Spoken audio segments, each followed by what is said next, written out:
Hey everyone, I'm Kay. And I'm Jay. Wow, what a week it has been. We are here to unpack a truly wild ride in the online world. We've seen some incredible, record-shattering success. And at the same time, one of the most shocking stories of deception we've seen in a while. It's really the perfect picture of the two sides of online fame. So yeah, let's just get right into it. You know, we're calling this explainer light and shadow, and for a very good reason. On one side, you have these massive, just pure celebratory moments happening in K entertainment. And then on the complete other end of the spectrum, you have this story of calculated deception that just gets right to the dark, dark heart of what these global platforms can be used for. The contrast is just so stark, and that's exactly what we're going to dig into today. It really is, but okay, let's start with the light, all right? First up, the incredible, unstoppable, world-shaking power of K-pop. I mean, it just keeps hitting brand new heights. Seriously, it was a huge week for K-pop girl groups. First off, some amazing news for Newzins fans. Everyone can breathe a huge sigh of relief because a full comeback is officially confirmed. But the bigger story here is the global momentum. You've got groups like PFTPT climbing the charts in places like France, and then there's a rookie group like ILLIT who are just out here absolutely smashing records. And that brings us to this. Just look at this number, 700 million streams for ILLIT. And the really crucial part here is that this is for their debut song. For a brand new group to hit a milestone like this fast, it's practically unheard of. It just goes to show you the incredible power and speed of global fandoms these days. It's on another level. Right, and this K-fever isn't just happening in the music world. Let's shift over to the screen for a second, because you can really see how this influence is just expanding into all kinds of content now. We're seeing this amazing diversification happening. So on one hand, you have your classic compelling K-dramas like Seochodong and Try, We Become a Miracle, getting fantastic reviews and pulling in huge audiences all over Asia.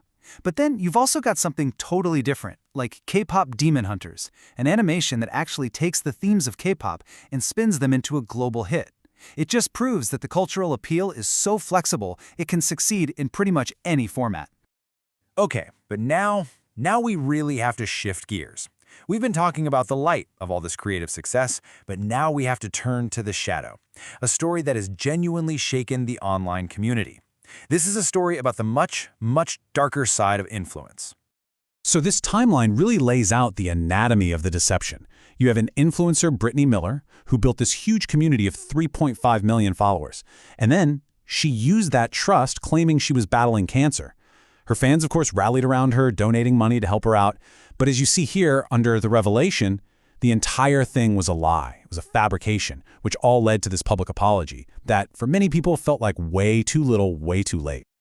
And this whole thing just leaves you with such a deep sense of betrayal. I mean, the very thing that makes influencer culture so powerful, that feeling of trust, of community, was completely weaponized to deceive people.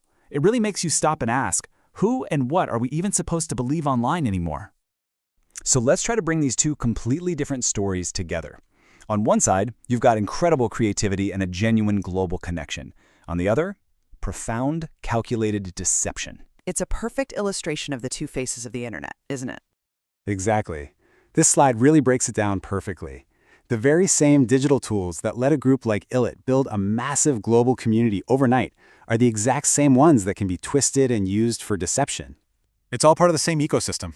On one side, it creates this connection that spreads culture and art and joy. But on the other, that exact same connection, that trust between a creator and their audience, gets exploited for personal gain. It's the ultimate double-edged sword. Which really brings us to our final question, and this one is for you.